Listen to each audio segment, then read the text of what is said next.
call me a god. You call me a god.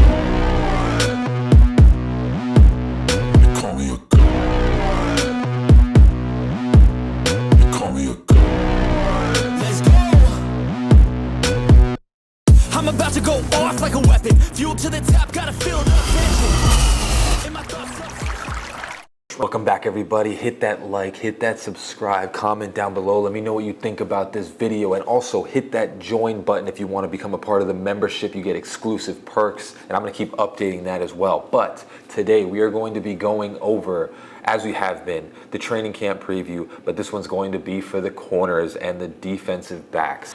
And we're going to be discussing what I think. Now, this one's going to be a pretty interesting one because I think this team has the most depth out of any of the positions that we have. So it's actually the first one that I have felt that some of the players that I might even be sending to the practice squad could be backups on other teams, you know, and the starters and the backups could be starters on other teams as well. So I put a lot of thought into this one, and we're going to start off, obviously, as we always do, with the practice squad / cuts. And the first one we're going to be talking about is probably the guy that everybody, you know, kind of, we hate that pick, you know, and it sucks to say that about a person, but that pick sucked. And it's Noah Igbinoghene. Again, you know, I heard Xavier Howard saying that he was going to step up this year and be good, but I just think he was put in a position that wasn't good for him when he was coming out of college. And, you know, with Brian Flores, what he was doing, it just completely screwed him. And I just don't see how he's going to really recover from this, because it's just a constant whenever you see him on the field. He has gotten a little bit better, and maybe he might be one of those players, mark my words, he might be one of those players that, I don't know, 5-6 years in the league, he just gets it and all of a sudden starts taking off, because there has been times where he looks, you know, not times, I wouldn't even say times. There have been certain plays where you're like, okay, there you go. He did something good right there. But for the most part, I'm just not really seeing a whole bunch of upside to Noah. So we might keep him just because he, you know, was our first round pick. They might even keep him as a backup. But this season, I think if he doesn't really show anything in training camp, he's going to be a practice squad player. And that sucks, to have a first-round pick go from first round to practice squad. But he should not have been picked at that time. He should not have been a 30th overall pick. There were definitely other players still on the board. And that was probably a clear, obvious Brian Flores stupid decision that he had made to overspend on trying to get this guy in the draft. And it just flopped. It really did flop. They put him out there like the second week. And you not only did you put him out there, but you put him against Stephon Diggs, who at that time was the best receiver in the NFL. It was, I think it was the first year that he was on the Bills too. So he was just burning him all up and down the field. So really lost his confidence after that, and just hasn't really ever gained a decent amount of confidence back. I think he's going to be on the practice squad just because it's hard to have to cut a guy after the second year when he was your first round pick. You know, that's when you pick someone in the first round, it's supposed to be potential. The next one's going to be Tino Ellis, and I do believe that he's going to stay in the practice squad. He signed a reserve contract on January 16th. He was an undrafted free agent when it was 2020, and he was in the USFL. Played 9 games, you know, just not really anything to write home about. Just one of those guys. I think we'll keep him on the practice squad just because, you know, you want to keep 1 or 2 corners back there just to see what they can do. But Tino Ellis, just not really much to talk about. I haven't really heard anything about him in training camp, so I'm just going to say he's either a cut or a practice squad player. He is a probable cut, and it's just because of his contract, and it's Keon Crossan. And Keon Crossan, I think we save probably about $4-ish million. I have to do, it's around $4-ish, $5 million in cap space if you cut him. So having him on this team, I think last year we didn't really have too much corner depth, so he started seeing the field, and he didn't really do great, but he didn't do bad. You know, it was just kind of an average corner. Couldn't really keep up with people. There was a lot of mistakes. Sometimes, you know, he would make a play, but it's purely on the aspect of $6 million in cap space for a practice squad-ish player, because we've gotten so many more players since then. I don't believe that they're going to want to keep him on the team for that amount of money that they have him under contract for, especially the way that he played. I don't even think he goes to a backup position on this team anymore. I think he's more of a practice squad player. So for me, in that case, I do believe that he is going to get cut, and I don't believe that we need to pay this amount of money for someone to be on the practice squad. So Keon Crossan is going to be a cut for me. Elijah Campbell, I believe, depending on what they do with Tino Ellis, could be either a practice squad player, but if they keep Tino Ellis, then I think he's a cut. I mean, I think he's one of those that was just preemptively in the game. I think he was able to play, or he actually started in the Jets game, but that's just purely because we had no corners to put on the field. So he's one of those guys. Obviously, he got to get on the field just because last year our corner depth was just, it was depleted. So he's one of those, a journeyman guy. I think we might keep him on the practice squad just in case something like that again happens in this year. But Elijah Campbell's just going to be, you know, a pretty average corner. You know, keep him on the practice squad. Elijah Campbell, you know, he has been on the field a couple times, and he could be a good guy that you keep on the practice squad just in case you have some sort of mishap where, again, corners start going down, and you can get Elijah Campbell on the field or on the team just as a backup, just in case something happens. So that's why I would keep him on the practice squad, because he has that decent ability. Now we're going to go to the backups. So the backups are actually pretty interesting. And I'll start with the first backup. I think is going to be Cam Smith.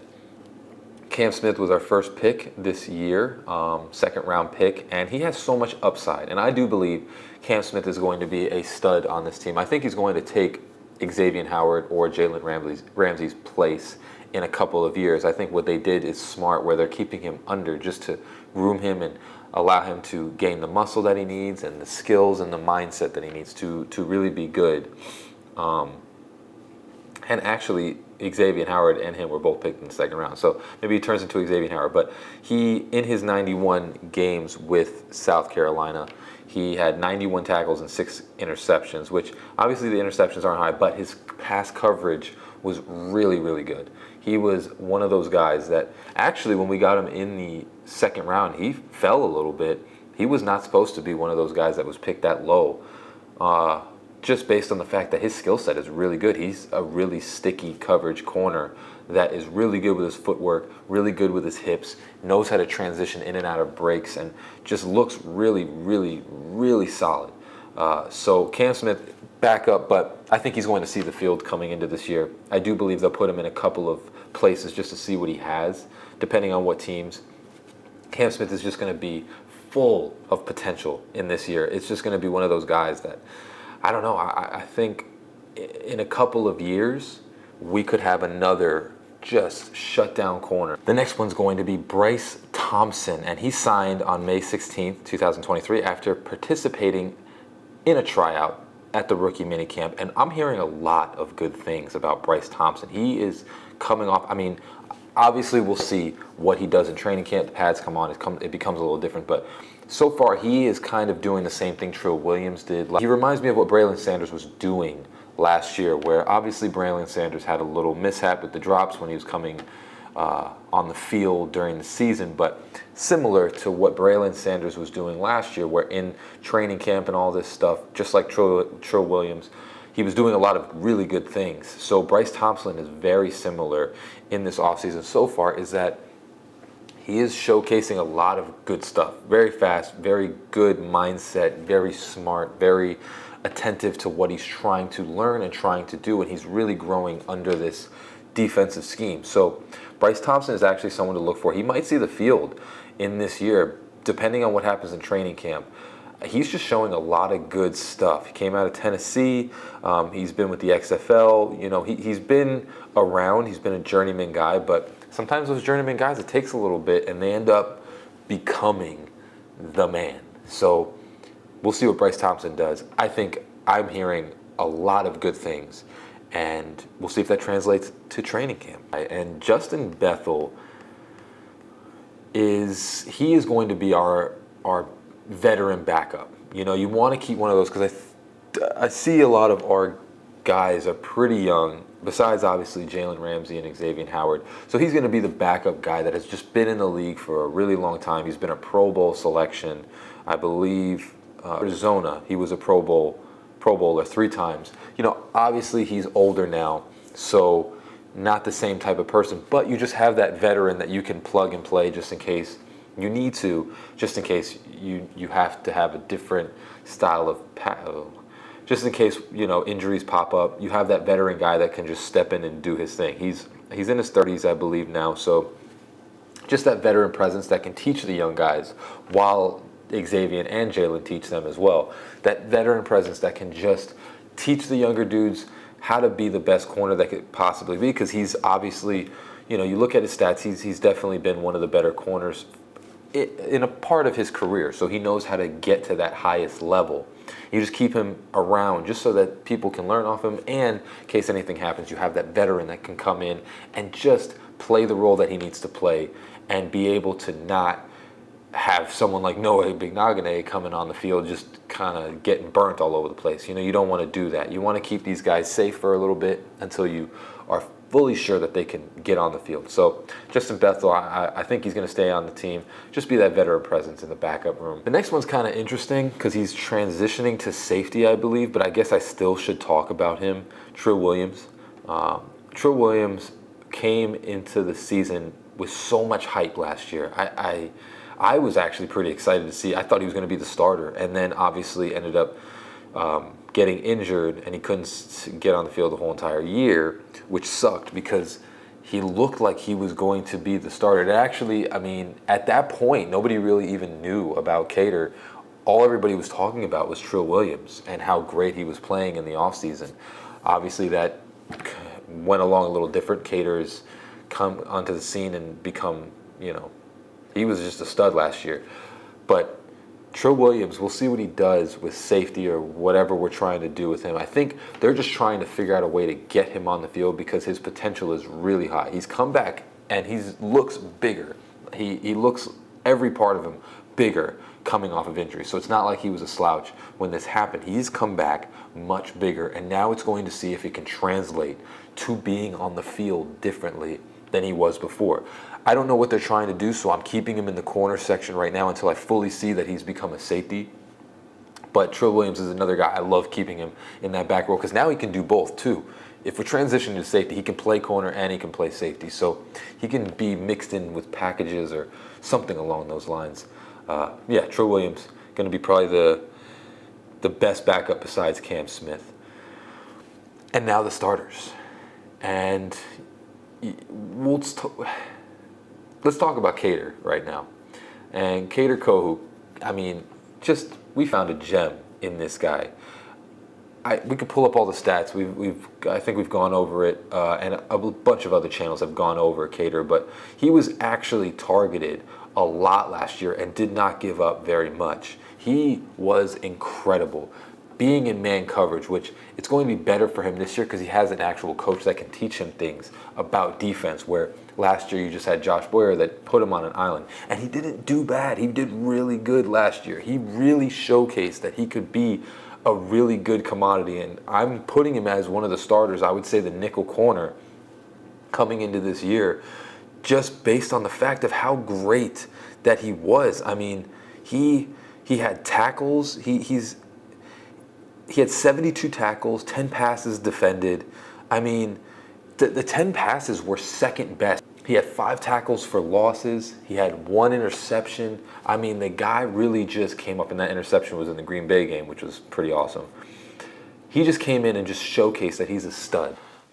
So Xavier Howard, he is going to have a breakout year. I totally believe that, just because he's good when he's watching the quarterback. And now that he's able to do that in the Vic Fangio defense, I believe he's just going to shoot up in the potential that he's going to have for this season. I think last year it was just putting him in a role that was not good, and also injuries going on top of that. So now Xavier Howard going into a system that he is going to excel at and is going to be catered towards him versus where Boyer just copied an old defense and kept it the way it was.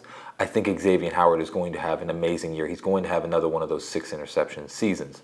And Jalen Ramsey, just an all-out stud. He had an off year last year technically, but if you really look at a lot of the stuff, it really wasn't. So Jalen Ramsey is going to have another great year, and I think this duo is just going to be nuts for this defense where it's just not going to allow anything to go in the secondary. It's just going to be nuts to watch these two go together. Jalen Ramsey is a stud. I don't care what anybody says. He is a stud. He has shown it for multiple years. He's a Pro Bowl guy, the best corner in the league, and Xavier Howard has also been the best corner in the league at one point. These two as a combination is going to be ridiculous. But that's what I have for you guys today. As always, hope you have a great rest of your day. Fins up, baby. Peace.